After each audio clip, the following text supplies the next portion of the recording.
राधे राधे भाइयों सभी को स्वागत है आपका हमारे नए यूट्यूब चैनल मिशन पटवार में। तो हम आज से जो है राजस्थान ज्योग्राफी स्टार्ट करेंगे और राजस्थान ज्योग्राफी के जो मेजर 16 टॉपिक्स हैं उन 16-17 जितने भी टॉपिक्स हैं उनको बारी बारी से पढ़ेंगे और हम कोशिश करेंगे। जैसे कि ये बड़े टॉपिक्स हैं, जैसे कि मैं आपको टॉपिक्स के बारे में बता देता हूँ एक बार, तो जो कौन कौन से टॉपिक्स हैं। तो देखो, राजस्थान ज्योग्राफी हम स्टार्ट कर रहे हैं और उसको हम 3 पार्ट में डिवाइडेशन करके पढ़ेंगे। ठीक है। मैं बता देता हूँ कैसे कैसे है कि सबसे पहला जो टॉपिक है वो फिजिकल डिवीज़न है ना, भौतिक प्रदेश जो है। दूसरा है आपका जो रिवर्स आती हैं सारी की सारी। ठीक है। तीसरा टॉपिक है क्लाइमेट। ठीक है। चौथा टॉपिक है लेक्स। ठीक है ना। ये जो 4 टॉपिक के बड़े बड़े जो फिजिकल डिवीज़न है ना, वो physical division, rivers, climate and lakes. इसी के साथ 5वां टॉपिक आप देखोगे तो जो इरिगेशन प्रोजेक्ट्स हैं, सिंचाई परियोजनाएं जो हैं, इरिगेशन जो प्रोजेक्ट हैं वो देखेंगे। इसी के साथ एक छठा टॉपिक और आता है मिनरल्स। ठीक है। तो ये जो 6 बड़े बड़े मेजर टॉपिक्स हैं, ठीक है ना, इनको हम ऐसे करेंगे कि इनको हो सकेगा 2-2 वीडियो में कवर करने की कोशिश करेंगे।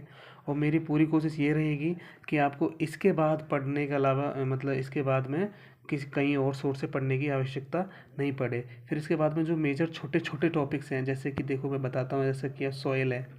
ठीक है ना, सॉइल वाला टॉपिक है, पॉपुलेशन वाला टॉपिक है। ठीक है ना। उसके अलावा जैसे कि फॉरेस्ट रिपोर्ट हो गई, है ना, वनस्पति वाला टॉपिक हो गया।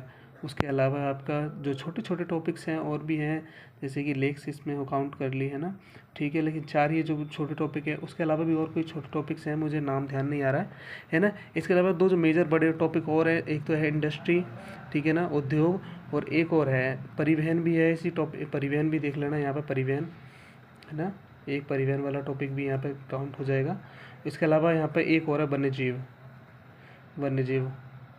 ठीक है ना, वन्य जीव वाला टॉपिक भी यहाँ छोटा टॉपिक ही है, उसको भी देख लेंगे। एक ये उद्योग वाला हो गया, इंडस्ट्री हो गया, और एक एनर्जी वाला। तो ऐसे करके ये मेजर टॉपिक देखो, 6 यहाँ टॉपिक हो गए, 6 ये 12, 13, 14, 15, ऐसे 15। एक और है जो पशु संपदा वाला टॉपिक है ना, तो एक पशु संपदा। तो हम इसको अलग अलग हिसाब से देखेंगे। ऐसा करेंगे कि सबसे पहले फिजिकल डिवीजन को कंप्लीट करेंगे, उसी के साथ एक छोटा टॉपिक सॉइल वाला कंप्लीट करेंगे, फिर उसी के साथ एक बड़ा टॉपिक वापस से रिवर कंप्लीट करेंगे, तो पॉपुलेशन कंप्लीट करेंगे। ताकि आपको क्या होगा कि, और ये जो सारे टॉपिक्स हैं मैं आपको एक ऑथेंटिक सोर्स के साथ वह सब चीज़ें कराऊंगा। ठीक है ना। तो अब हम स्टार्ट करते हैं फिजिकल डिवीजन का। फर्स्ट टॉपिक है फिजिकल डिवीजन, और इससे स्टार्ट करते हैं। तो देखिए, सबसे पहले तो फिजिकल डिवीजन देखो। भौतिक प्रदेश जो है ना, इस फिजिकल डिवीजन को सबसे पहले जो बांटा गया था ना, जैसे 3 अलग अलग प्रोफेसर्स हुए थे, अलग अलग वैज्ञानिक हुए, उन्होंने इसको अलग अलग हिसाब से बांटा था। वो सीजन नहीं पढ़ते हुए मैं एक चीज़ पहले आपको बताना चाहूँगा कि सबसे पहले हुआ क्या था कि जो राजस्थान जो का जो भौतिक प्रदेश है, देखो मैं जो बोलूँगा और मैं जो ज़्यादातर चीज़ें बोलूँगा ही है ना, बाकी इसके आपको नोट्स चाहिए तो मैं अपने टेलीग्राम चैनल पे भी सेंड कर दूँगा, है ना। बाकी मेरी कोशिश ये है कि ज़्यादातर मैं चीज़ें जो बोलूँ उसको आप साथ साथ सुनें, और वो चीज़ें अपने नोट्स आपके पास हो तो उसमें ऐड करते चलें। ठीक है। बाकी मैं चीज़ें यहाँ नोट शॉर्ट फॉर्म में मैं लिखूँगा ये सारी चीज़ें। ठीक है। तो सबसे पहले जो इस राजस्थान का अगर भौतिक प्रदेश को देखें हम, सबसे पहले जो राजस्थान के भौतिक प्रदेशों की जो उत्पत्ति के बारे में, राजस्थान के जो फिजिकल डिवीज़न है इसकी उत्पत्ति, अगर इसकी उत्पत्ति के बारे में अगर देखा जाए तो सबसे पहले महाद्वीपीय विस्थापन से एक सिद्धांत आता है। कौन सा? महाद्वीपीय। ठीक है ना, एक महाद्वीपीय विस्थापन सिद्धांत। ठीक है ना, एक महाद्वीपीय विस्थापन सिद्धांत आता है जो 1912 में एक व्यक्ति हुए थे, प्रोफेसर थे अल्फ्रेड वेगनर। ठीक है ना, अल्फ्रेड वेगनर ने वो जो जनवरी ये सॉरी अल्फ्रेड वेगनर कहाँ के थे? जर्मनी के। इन्होंने कौन सा सिद्धांत दिया था? ये महाद्वीपीय विस्थापन सिद्धांत दिया था। और इसमें ऐसे और इनके इसमें ऐसा बताया गया था, ये जो महाद्वीपीय विस्थापन इन्होंने दिया था, इन्होंने दिया था अल्फ्रेड वेगनर ने 1912 में। इन्होंने बताया था कि जो राजस्थान का फिजिकल डिवीजन जो अलग अलग 4 पार्टों में डिवीजन हुआ है, वो जो कार्बोनिफेरस जो युग है उसमें 7 महाद्वीपों में आपस में जुड़े थे। और जो सामूहिक स्थल खंड है, और जो सामूहिक टोटल जो पूरा स्थल खंड था उसको पेंजिया बोला था, पेंजिया कहा जाता था। ठीक है ना। तो इस पेंजिया टूटने के बाद में जो ये 7 अलग अलग महाद्वीप हैं वो बटे थे। ठीक है ना।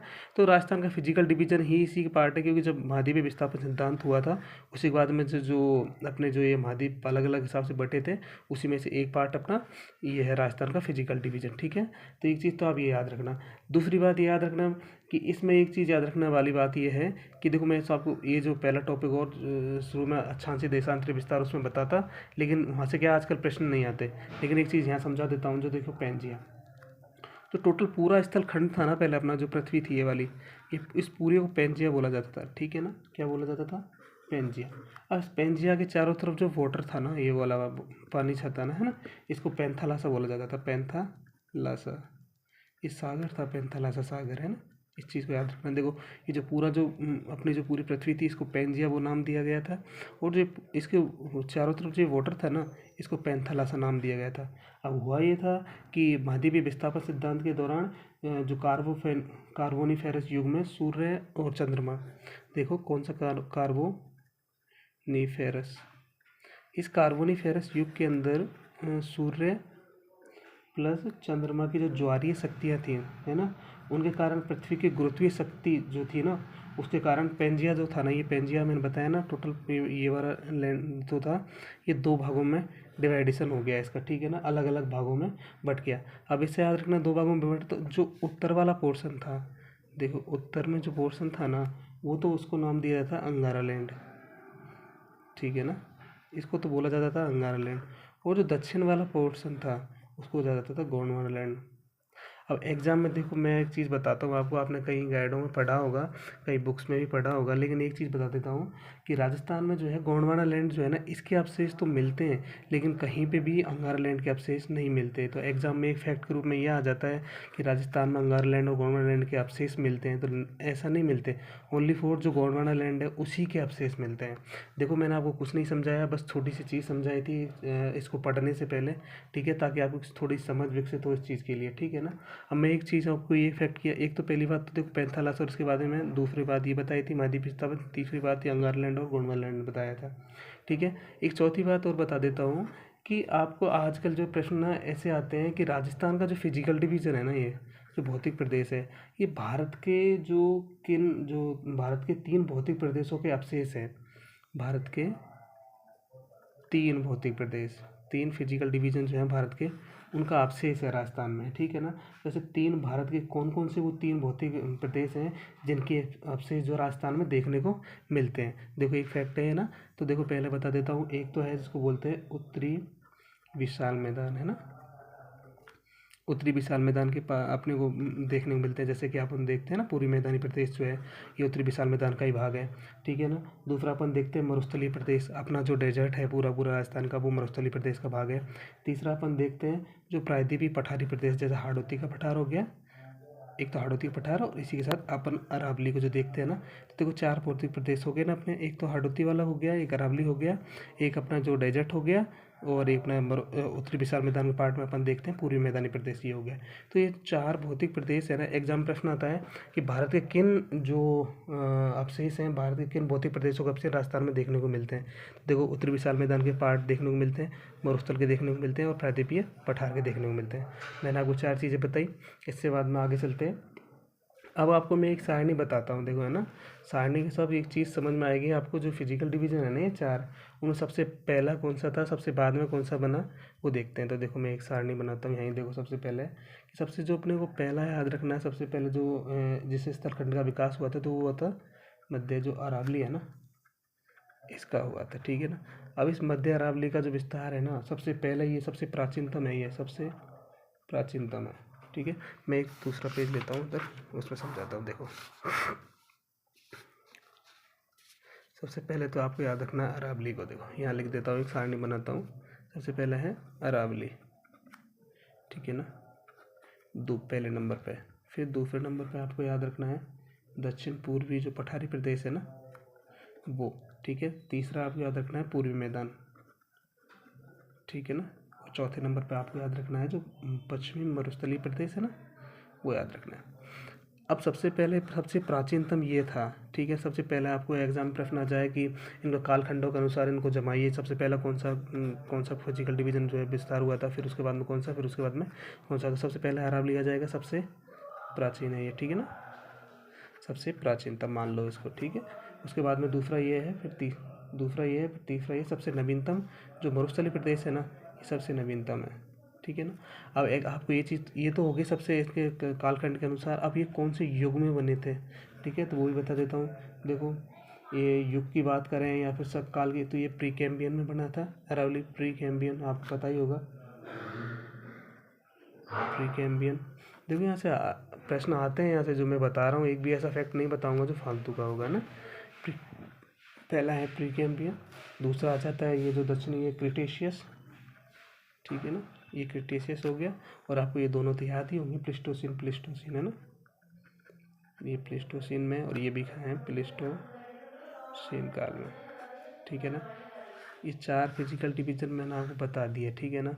मैं इसी के साथ आपको इन दोनों की जो अभी क्षेत्र पर एरिया कितना है इनका, ठीक है। एक सॉरी मैं एक चीज़ बताना आपको भूल गया कि मैं बता रहा था पीछे, एक फैक्ट बताया था कि राजस्थान में जो है गोंडवाना और तैतीस सागर के अवशेष मिलते हैं, ठीक है ना, लेकिन अंगारा लैंड के अवशेष नहीं मिलते हैं। मैंने क्या बताया था आपको, एक चीज़ बताई थी पीछे कि देखो राजस्थान में जो है, हाँ एक चीज़ यहाँ बताना भूल गया मैं, कि राजस्थान में अंगारा लैंड जो है ना, इसके अवशेष नहीं मिलते, ठीक है ना, लेकिन गोंडवाना लैंड और तैतीस सागर, क्योंकि आपको पता है जब यहाँ से दोनों टूटे तो जो पैंथालासम सागर, ये बीच में यहाँ पे वाटर भरा, तो ये जो वो वाटर था ना, उसको तैतीस सागर के अवशेष के रूप में जाना जाता है, ठीक है ना।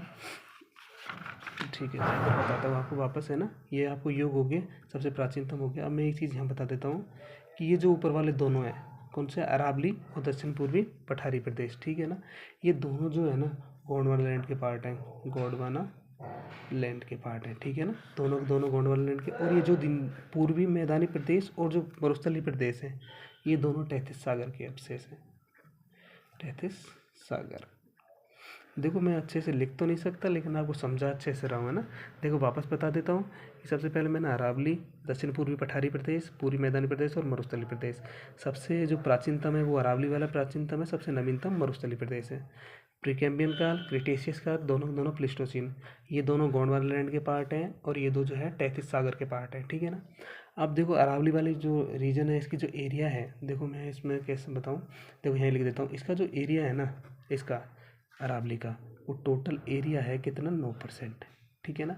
दक्षिण पूर्वी पठारी प्रदेश का है 8 पॉइंट, जैसे अपन एक एक करके जब आगे पढ़ेंगे तब बता दूंगा, लेकिन आपको क्या है, कुछ चीज़ें ना एक सारणी में यहाँ ही याद हो जाएं ज़्यादातर चीज़ें, ठीक है। 6.89 हो गया। फिर उसके बाद में है ये पूर्वी मैदानी प्रदेश, है ना, ये 23% है।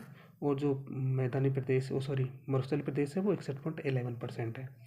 ये आपको इतना एरिया है इनका, ठीक है ना, ये याद रखना है। एग्जाम में कभी कभी प्रश्न आता था, सारणी से मिलान करने के लिए पूछ लिया जाता है, या फिर आपको इन तीनों को डेटा दे दी जाती है, दक्षिण पूर्वी पठारी प्रदेश का विस्तार इतने, सॉरी इसका एरिया इतना है, इसका एरिया इतना है, तो आपको याद रखना है, ठीक है। अब देखा जाए पॉपुलेशन, तो देखो 60% है, तो यहाँ 40% पॉपुलेशन पाई जाती है, होती है ना। जो 29 है ना, इसमें आप सॉरी 23 है, यहाँ पर 39% पॉपुलेशन है, ठीक है। और जो दक्षिण पूर्वी पठारी प्रदेश है, यहाँ पर कितनी परसेंट पॉपुलेशन है, 11% पॉपुलेशन है। और जो अरावली वाला है, इसमें सबसे कम परसेंट पॉपुलेशन है, कितनी है, 10% पॉपुलेशन है, ठीक है ना। क्योंकि एक तो ये हिल एरिया है, आप ये चीज़ तो पता ही होगा, हिल एरिया में पॉपुलेशन जो है कम पाई जाती है, ठीक है ना। और जो मैदानी प्रदेश है उसमें सबसे ज़्यादा पॉपुलेशन पाई जाती है। लेकिन यहाँ क्या है कि जो दक्षिण पूर्वी पठारी प्रदेश है, इसका एरिया ज़्यादा है ना, इस कारण यहाँ पॉपुलेशन इतनी ज़्यादा है, लेकिन कम एरिया होने के, यहाँ पे दक्षिण पूर्वी पठारी प्रदेश का कम एरिया है, लेकिन पॉपुलेशन देखो 39% है। तो इस चीज़ को और याद रखना आपको। तो मैंने आपको बस अभी तक तो कुछ नहीं बताया, अभी तक हम थोड़ी चीज़ें नॉर्मल पढ़ रहे थे बस खाली, है ना।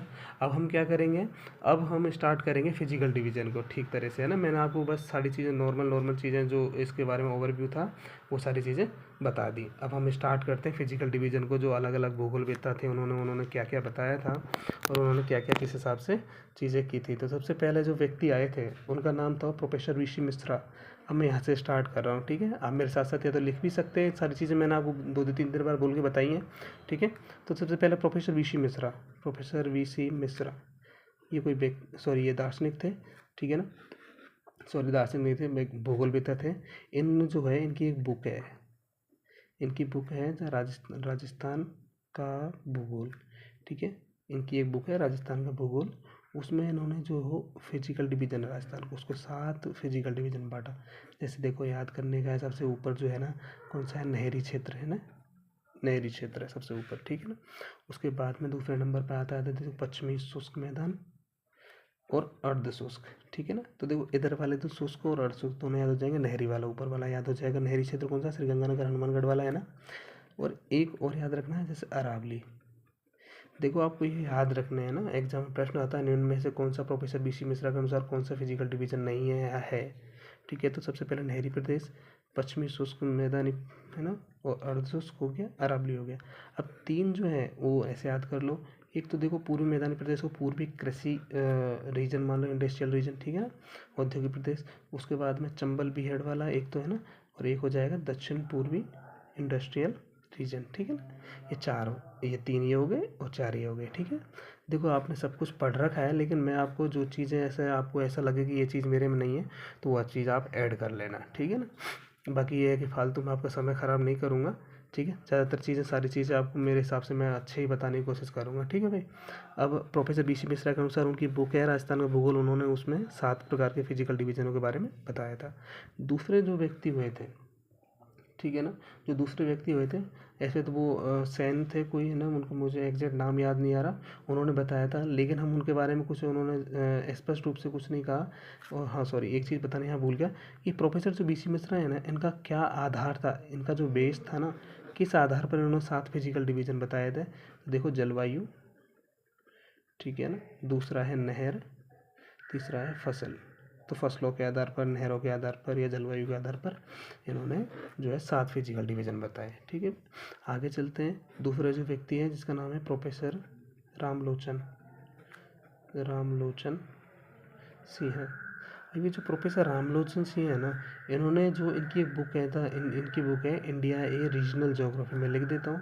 इनकी बुक का नाम क्या है, इंडिया ए रीजनल ज्योग्राफी, ठीक है ना। इनकी एक बुक है इंडिया ए रीजनल ज्योग्राफी, उसमें इन्होंने बताया कि राजस्थान को जो देखो बृहद श्रेणी में तो उन्होंने 2 भागों में बांट दिया। उसके बाद में जो उप श्रेणी है वो 4 भागों में बांट दी। और इन्होंने लघु श्रेणी के 12 भागों में बांटा गया। एक चीज़ बताता हूँ, देखो मैं आपको, अभी जो ईओ वाला एग्ज़ाम हुआ था 2023 में, जो ईओआरओ का एग्ज़ाम हुआ था राजस्थान में, उसमें एक प्रश्न आया कि राजस्थान को कितने लघु श्रेणियों में बांटा गया है, राजस्थान फिजिकल डिवीजन को, है ना। तो 12 श्रेणियों में बांटा गया है। अब प्रश्न ये भी तो बन सकता है ना कि 12 श्रेणी जो बांटा वो किन्होंने बांटा था, तो रामलोचन सिंह ने, ठीक है ना। इस चीज़ को याद रखना मेरे पे ना, कि 7 जो 12 प्रदेशों में बांटा गया लघु, राजस्थान को लघु जो श्रेणी है, कितने लघु श्रेणियों में बांटा गया है राजस्थान फिजिकल डिवीजन को, तो 12, ठीक है। ये प्रश्न आ चुका है। एक लास्ट पढ़ते हैं अपन, तीसरा फिजिकल डिवीजन आप जानते हो, हरिमोहन सक्सेना जी, ठीक है ना। तो हरिमोहन सक्सेना जी के बारे में क्या है कि इन्होंने तो अपने को 4 फिजिकल डिवीजन में बांट दिया था, ठीक है। और किस आधार पर बांटा था इन्होंने, क्या उस चीज़ का, जैसे प्रोफेसर बीसी मिश्रा के अनुसार ये थे ना, इनका कोई आधार मिलता नहीं है, लेकिन इन्होंने किस आधार पर बांटे थे तो मैं बता देता हूँ। एक तो उच्चावच व भौगोलिक संरचना, जो भौगोलिक संरचना है उसके आधार पर बांटे थे। देखो तीनों का बेस ईयर याद रखना, दोनों को मैंने इसका भी बता दिया आपको और इसका भी बता दिया है ना, कि किस बेस के अनुसार इन्होंने बांटे थे। अब मैं एक चीज़ और बताता हूँ आपको। देखो मैंने अभी तक ना कुछ चीज़ें नहीं बताई आपको, स्टार्ट भी नहीं किया, लेकिन इसके बारे में ओवरव्यू सारी चीज़ें बताता जा रहा हूँ, जिससे आपको एग्जाम में किसी भी तरह का कोई भी प्रश्न आए तो आपसे हैंडल हो सके, ठीक है ना। एक चीज़ और याद रखना आप, मैंने तीनों ये वर्गीकरण बताए, इसके बाद में एक चीज़ और याद रखना 4 पॉइंट, कि उच्चावच के आधार पर, एक तो मैं लिख लेता हूँ यहाँ उच्चावच के आधार पर। तो उच्चावच के आधार पर तो देखो 3 प्रदेश हैं, जैसे अरावली है, पूर्वी मैदान है, और दक्षिणी पूर्वी पठारी प्रदेश है, ठीक है। पठारी प्रदेश का मेरे का मतलब है हाड़ौती प्रदेश, है ना, हाड़ौती प्रदेश है। लेकिन जो क्लाइमेट के हिसाब से जो बना था, जो क्लाइमेट के, जो ज़्यादातर क्लाइमेट के हिसाब से जिस भौतिक प्रदेश को अपन, जैसे क्लाइमेट के, जिसने क्लाइमेट को सबसे ज़्यादा प्रभावित किया और उसके कारण, क्लाइमेट के कारण ही उसका विस्तार हुआ, ठीक है। तो वो है मरुस्थल, ठीक है। तो देखो उच्चावच के आधार पर तो 3 है, कौन कौन से हैं, अरावली है, पूरी मैदानी प्रदेश है, और हाड़ौती प्रदेश है, ठीक है ना। और जलवायु के आधार पर कौन सा है, मरुस्थल है, ठीक है। अब ये तो मैंने आपको अब तक कुछ भी नहीं बताया, ये समझो आप, है ना, क्योंकि ये तो इस टॉपिक के बारे में ओवरव्यू बता दिया मैंने आपको, कैसे कैसे क्या क्या चीज़ें थी, ठीक है ना। लेकिन अभी जो है हम जो अलग अलग हिसाब से, जैसे फिजिकल डिवीज़न जो है, अलग अलग फिजिकल डिवीज़न के हिसाब से पढ़ेंगे। सबसे पहले पढ़ेंगे अपन मरुस्थल के बारे में। जैसे मैंने आपको वो चीज़ें तो बता ही दी हैं यहाँ पर कि किस किस हिसाब से और उनका क्या क्या चीज़ें थी, ठीक है ना। अब हम आगे चलते हैं, अब पढ़ना स्टार्ट करेंगे हम सारी चीज़ों को, एक एक फिजिकल डिवीज़न को लेकर, ठीक है ना, और डिटेल्स में पढ़ेंगे हम। इसकी टॉपिक की 4 वीडियो बनाएंगे अलग अलग, और उस हिसाब से पढ़ना स्टार्ट करेंगे। देखिए, तो हम आगे चलते हैं। अब सबसे पहले आता है अपना मरुस्थलीय प्रदेश, ठीक है ना, पश्चिमी मरुस्थलीय प्रदेश, ठीक है ना। अब इसके बारे में हम आराम से अच्छे से सारी चीज़ें पढ़ते हुए चलेंगे। देखिए, पश्चिमी जो मरुस्थलीय प्रदेश है, अब इसके बारे में सर्वप्रथम, ठीक है, सर्वप्रथम 1949 के अंदर, अब मैं देखो एक एक चीज़ें डिटेल्स में लिखता चलूँगा, ठीक है, साथ के साथ आप भी लिख लेना। 1949 में एक व्यक्ति हुए थे जिसका नाम था अबुल बिले। अबुल बिले जो थे, उन्होंने इसके बारे में सबसे पहले इसको परिभाषित किया कि मरुस्थल होता क्या है एग्जैक्ट, तो उन्होंने परिभाषित किया था अबुल बिले ने 1949 में, पहली बात। दूसरी बात ये कि परिभाषा के बारे में उन्होंने जो परिभाषा बताई थी वो क्या बताई थी कि एक ऐसा भूखंड या ऐसा भूभाग जहाँ पर जो न्यूनतम वर्षा हो, उच्च दैनिक तापांतरण हो। अब एग्जाम प्रश्न आ जाता है आपसे कि पश्चिमी मरुस्थल प्रदेश की या इसकी निम्न विशेषताएं यहाँ हैं या नहीं, तो देखो निम्न विशेषताएं या परिभाषा में याद हो जाएंगी आपको ना, कि न्यूनतम जनसंख्या घनत्व यहाँ का, कटीली झाड़ियाँ होती हैं, और मृदा कैसी है, वनस्पति कैसी है, सारी चीज़ें वो एक परिभाषा में बता देते। लेकिन आपको एक बात याद रखनी है, दूसरी बात मैं बताता हूँ कि इसको बनावट के आधार पर, किसके आधार पर, बनावट के आधार पर, ठीक है ना। तो बनावट के आधार पर जो मरुस्थल है उसको 3 पार्ट है। अब मैं देखो तीनों पार्टों के बारे में बताता हूँ एक एक करके। जैसे ये पूरा मरुस्थल होता है, जैसे पूरा, और जो मरुस्थल है, जैसे रेतीला मरुस्थल जो है ना, रेतीला मरुस्थल है पूरा पूरा। और एक जो पत्थर, जहाँ पर जैसे कि जहाँ पत्थर है वो उसको बोलते हैं पथरीला मरुस्थल, है ना।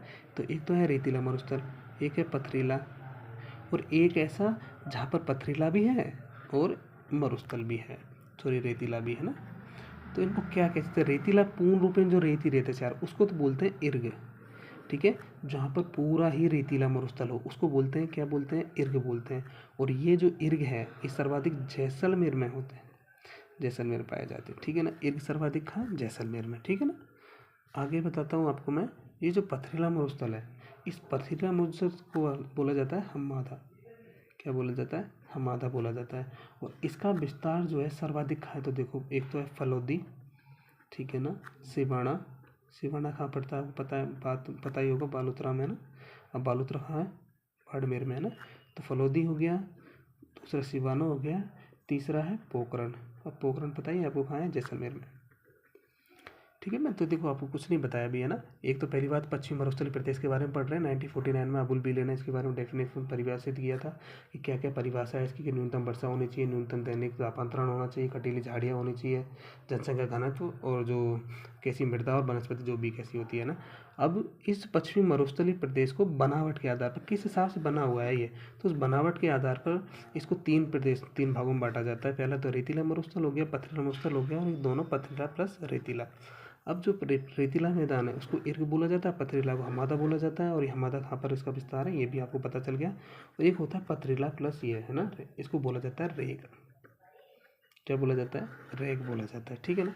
अब रेग जब बोला जाता है इसको, ये पथरीला, तो ये कहाँ है, तो देखो बाड़मेर, एक तो पहला बाड़मेर है, दूसरा जालौर है, तीसरा सीकर है, एक है, और भी है ना, सीकर तक याद रख लो आप, है ना। तो देखो बाड़मेर, जालौर एंड सीकर, ठीक है। यहाँ पर पथरीला मरुस्थल भी है और जो रेतीला मरुस्थल भी है, दोनों ही है, ठीक है। आप तो इतनी बात याद रखना है इस चीज़ के लिए, ठीक है। तो मैंने 2 पॉइंट बताए आपको, पहला पॉइंट तो एक आप डेफिनेशन आई थी और बनावट के आधार पर। तीसरा फैक्ट याद रखना आप कि इसके जो मरुस्थल के बनने के जो कारण है वो छोड़ दो, आप कोई मतलब नहीं है। तीसरा फैक्ट याद रखना, इसका मरुस्थल कितने जिलों में विभाजित है। और देखो अभी के मैं 41 जिलों के अनुसार बता रहा हूँ, है ना। बाकी मेरे हिसाब से तो आपको यही पढ़ लेना चाहिए, क्योंकि अभी 41 जिलों का कोई प्रश्न आ जाए तो कोई भरोसा नहीं है ना। पिछले का भी पढ़ लो, पर हिसाब मेरे हिसाब से तो ये पढ़ लेना चाहिए।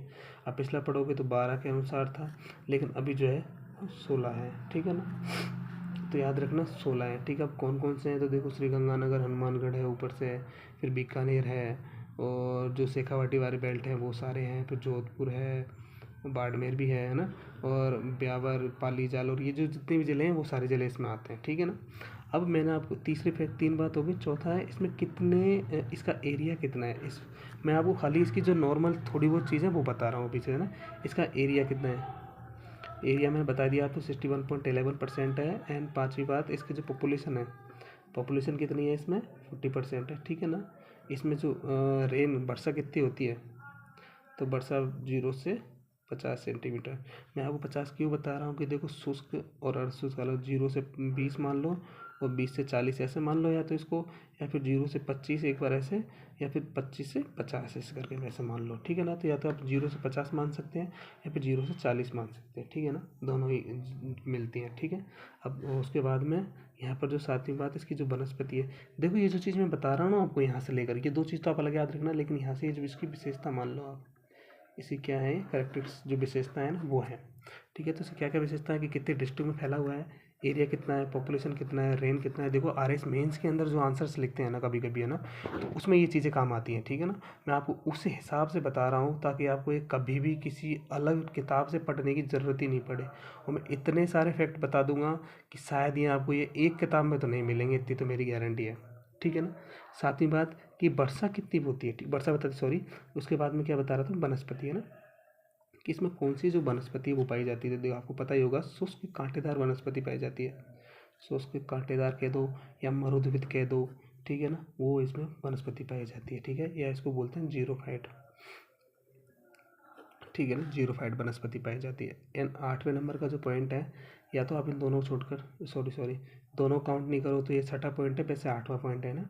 इसमें जो मृदा पाई जाती है, सॉइल, ठीक है, वो कैसी पाई जाती है तो आपको पता ही है। वैसे बताऊँ तो रेतीली पाई जाती है, लेकिन वैज्ञानिक वर्गीकरण के अनुसार इसमें एरिडोसोल और एंटीसोल, एरिडोसोल्स और एक है एंटीसोल्स। ठीक है ना, एंटीसोल्स पाई जाती है। अब वैसे देखा जाए तो रेतीली जो बलुई मृदा है, रेतीली बलुई पाई जाती है ना, ये याद रखना, रेतीली बलुई। ठीक है ना, इस चीज़ का याद रखना। 9वां पॉइंट है कि ये किसका अवशेष है, ये तो मैंने आपको बता ही दिया था ना कि पश्चिमी मरुस्थलीय प्रदेश और पूर्वी मैदान दोनों तैतीस सागर का अवशेष है ना। और उससे पहले मैं आप एक चीज़ और बता देता हूँ कि ये किसका अवशेष है, वो छोड़ दो, है ना। उसके बाद में एक चीज़, हाँ, अब इस चीज़ को ज़रूर याद रखना कि इसकी जो विस्तार है ना, टोटल विस्तार कितना है ना, इसका जो विस्तार है वो कितना है, 640 किलोमीटर से। ठीक है, विस्तार है इसका टोटल। अब इसकी चौड़ाई पूछे, देखो 10वां पॉइंट है चौड़ाई, तो इसकी चौड़ाई जो है वो है 300 किलोमीटर। ठीक है ना। और इसका जो औसत ऊंचाई है, इसकी ऊंचाई है 150 से 300 मीटर। ठीक है ना, ऐसे याद रखना आप इन चीज़ों का ना।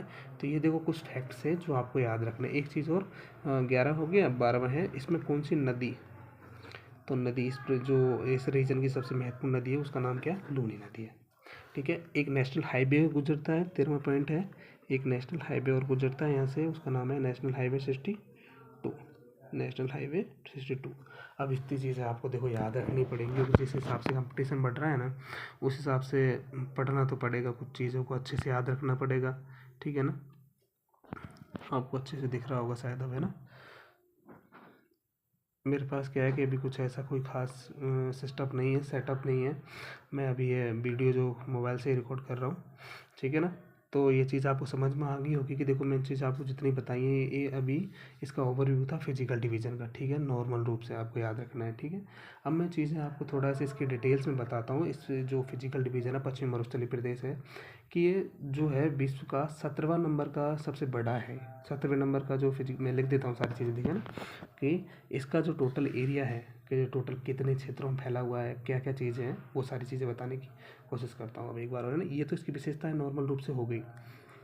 एक चीज़ मैं बता चुका था कि सबसे नवीनतम है और ये तैतीस सागर लिख ही देता हूँ, देखो ना, तैतीस सागर का अवशेष है ना, तैतीस सागर का अवशेष है और ये सब इनसे नवीनतम है। ठीक है। अब मैं आगे चलता हूँ कि क्षेत्रफल के हिसाब से देखा जाए इसको, है ना, तो ये राजस्थान का सबसे बड़ा फिजिकल डिवीज़न है क्षेत्रफल के हिसाब से तो। और जनसंख्या के हिसाब से देखा जाए तो राजस्थान का सबसे बड़ा फिजिकल डिवीज़न है ये। और मरुस्थलीय प्रदेश जो है ना, अरावली प्रदेश जो है ना, अरावली प्रदेश जो है अपना अरावली वाला रीजन है है ना, उसके किधर से आड़े है, पश्चिम में स्थित है। छोड़ दो उस चीज़ को, तो कोई मतलब है नहीं। तो क्या आपको इतनी चीज़ें सारी याद हुई, ठीक है ना। अब मैं इसके बारे में थोड़ी चीज़ें और बताता हूँ आपको कि ये जो रीजन है, ये जो पश्चिमी मरुस्थलीय प्रदेश है, ये दो डिस्ट्रिक्ट क्या, दो कंट्री में फैला हुआ है। एक तो अपन है इंडिया वाला पोर्ट है ना, इंडिया में है, और कुछ इसका पोर्शन है पाकिस्तान के अंदर। अब इंडिया के अंदर जो इसका पोर्शन है ना, वो 85% जो है इंडिया के अंदर है, ठीक है ना। लेकिन इसका कुछ भाग जो है वो कहाँ है, पाकिस्तान में। तो पाकिस्तान में था 15%, और इस पाकिस्तान में इसको चोलिस्तान बोला जाता था। क्या बोला जाता है, चोलिस्तान, ठीक है। और जो इंडिया में बोला जाता है इसको, इंडिया में तो थारका मरुस्थली बोला जाता है, ठीक है ना। इस चीज़ को याद रखना आप। आगे आगे चलते हैं कि जो यहाँ पर 85% ये जो पाया जाता है ना, टोटल पाया क्या जाता है, मतलब है टोटल। और ये पूछा जाएगा कि टोटल कितना है, इसका एरिया कितना है, 61 अपन नहीं तो परसेंटेज पढ़ लिया, लेकिन ये पूछा जाए टोटल कितना है, तो ये देखो 23,800 ये इतना है शायद, ये 23,8 23,82 हाँ इतना ही है शायद मेरे ख्याल से, है ना, किलोमीटर स्क्वायर। इतना किलोमीटर से स्क्वायर में है, 23,82,54 इतना किलोमीटर स्क्वायर है। लेकिन ये टोटल राजस्थान क्या, इंडिया और पाकिस्तान दोनों में जो है ना वो इतना है। लेकिन अभी इसका 85% निकालते हैं ना, तो ये अप्रोक्स आता है 1,78,75 क्या कर रहा हूँ मैं, ऐसा आता है कुछ 1,75,000 1,76,000 कुछ ऐसा आता है ना। तो आपको अप्रोक्स याद रखना, कोई ऐसी गिनती नहीं, ऐसा एक बोल देते हैं ना किताबों में लिखा हुआ है 1,75,000, तो 1,75,000 नहीं है, वो ज़्यादा ही है ना, 1,75,000 से तो ज़्यादा ही है, क्योंकि ये मेरे हिसाब से तो 1,76,000-78,000 बनेगा कुछ, है ना। बाकी कैलकुलेशन कर लेना, बाकी एक अप्रोक्स आइडिया है कि 1,00,000 क्या पता नहीं कितना है, तो आप तो याद रख लेना 1,75,000 समथिंग या 1,78,000 कुछ ऐसा है, ठीक है। ऐसे याद कर लेना कितना परसेंटेज है ना। तो टोटल मैंने बता दिया आपको, ये बता दिया ना, 32 का 23,82,54 किलोमीटर टोटल इंडिया में। लेकिन जो इंडिया के अंदर जो ये 85% है ना, ये भी कितने डिस्ट्रिक्ट में है, 4 डिस्ट्रिक्ट में है। एक तो राजस्थान है, इसका आपको याद रखना है, राजस्थान में कितना परसेंट है, 62% जो है राजस्थान में। उसके बाद में गुजरात में है, उसके बाद में तो इसका थोड़ा पोर्शन हरियाणा में और पंजाब में। देखो मैं इसके अनुसार एक चीज़ और बता देता हूँ कि इसरो का भी सर्वे, इसरो का जो सैटेलाइट सर्वे के अनुसार, ये अपन जो 62 पढ़ते हैं ना, ये तो राजस्थान में बता दिया है ना। लेकिन इसरो के जो सैटेलाइट सर्वे के अनुसार ये 67%, इस टोटल 85% का 67% राजस्थान के अंदर है, ठीक है ना। 1 मिनट रुकिए, देखिए ये जो है ना, क्या बता रहा था मैं, 1,75,000 इसको कर लेना, 1,79,250 है ये, है ना। इसको याद रख लेना ऐसे करके, है ना। आगे चलते हैं अभी हम कि ये बता रहा था, मैं आपको बता रहा था इंडी सैटेलाइट सर्वे का 67%।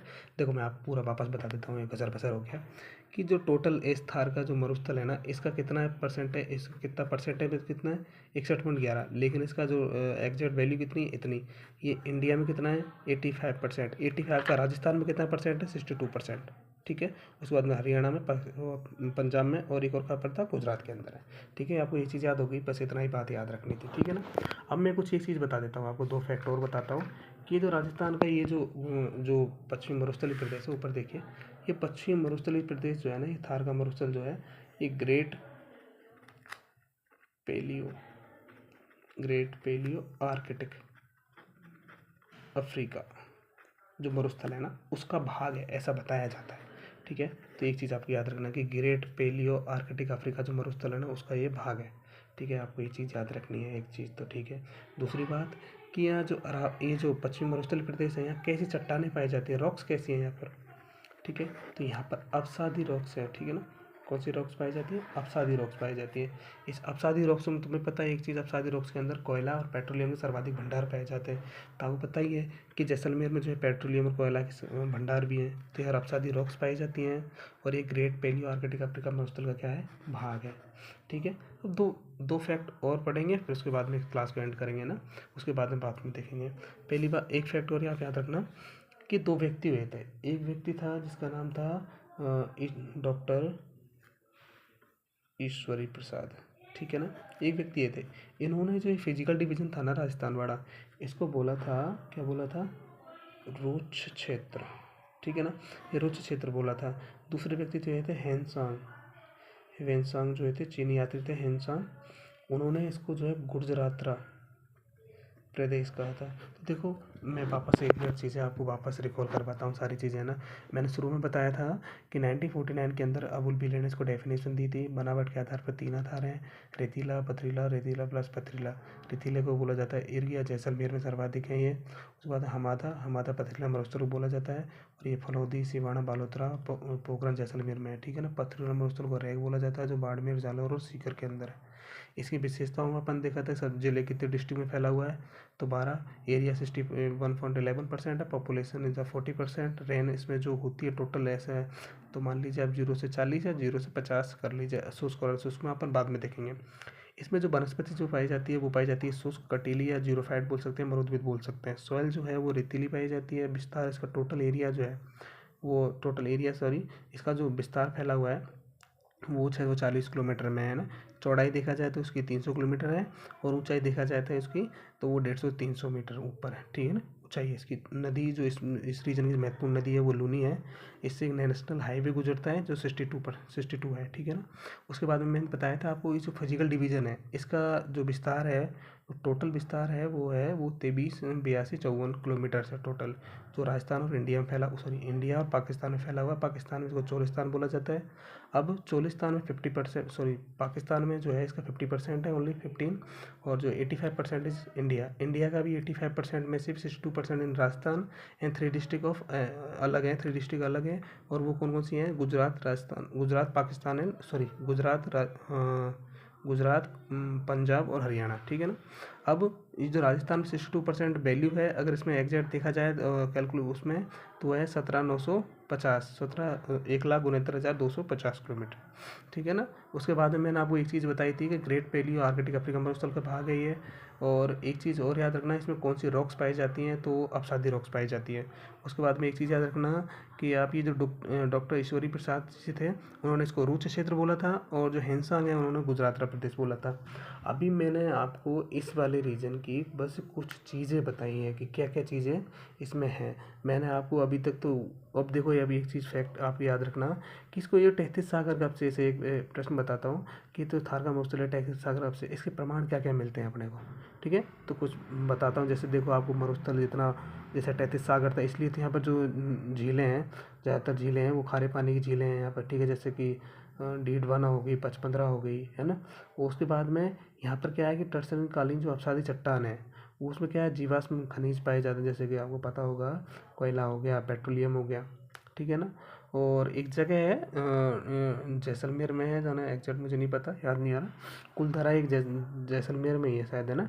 वहाँ पर क्या है जो व्हेल मछली के अवशेष भी में तो मिले ना, तो इस वजह से भी है 33 सागर अवशेष माना जा सकता है इसको, ठीक है ना। अब उसके बाद में क्या बताऊँ, हाँ ये सारी चीज़ें हो गई। तो ये तो अभी हमने इस जो फिजिकल डिवीज़न था, फिजिकल डिवीज़न से पहले मैंने आपको इस जो भौतिक प्रदेश है उसके बारे में थोड़ी चीज़ें बताई हैं खाली, है ना। अभी तो अपन ने ये फिजिकल डिवीज़न के बारे में कुछ पढ़ा ही नहीं है, ये मानो फिजिकल डिवीज़न बहुत बड़ा है। फिजिकल डिवीज़न में ये जो ओनली फॉर पश्चिमी मरुस्थलीय प्रदेश है ना, इसके बारे में अपन आगे जो नेक्स्ट वीडियोस में देखेंगे कि इसको 2 पार्टों में डिवाइड किया गया है। पहला है सॉरी इसको शुष्क है, फिर अर्ध शुष्क आएगा। उसके बाद में शुष्क को भी 2 पार्टों में मालूम का स्तूप युक्त और मुक्त प्रदेश, ठीक है ना। इसको भी फिर उसके बाद में अर्ध शुष्क को भी 4 पार्टों में डिवाइडेशन किया गया, लूनी बेसिन, शेखावाटी बेसिन, उसके बाद में नागौर वाला, उसके बाद में चंबल बिहार जो है ना वो वाला प्रदेश देखेंगे अपन, है ना। तो अभी ये बहुत बचा हुआ है, वीडियो थोड़ी लंबी हो जाएगी, इसके अपन नेक्स्ट वीडियो में इसके बारे में चर्चा करेंगे। अब देखो मैंने मेरे हिसाब से कोशिश की है कि आपको सारी चीज़ें बताने की, और मैं इसी हिसाब से सारी वीडियो बताऊंगा। भले वीडियो बड़ी हो जाए लेकिन आपको कंटेंट अच्छा मिलना चाहिए, ठीक। तो हम इसके बारे में अगला जो वीडियो आएगी उसमें नेक्स्ट वीडियो में हम अगली बार में चर्चा करेंगे। तब तक के लिए आप इसको पढ़िए, आप इसको मैंने बोला है उस हिसाब से नोट्स भी बना सकते हैं। बाकी वीडियो देखने के लिए थैंक यू।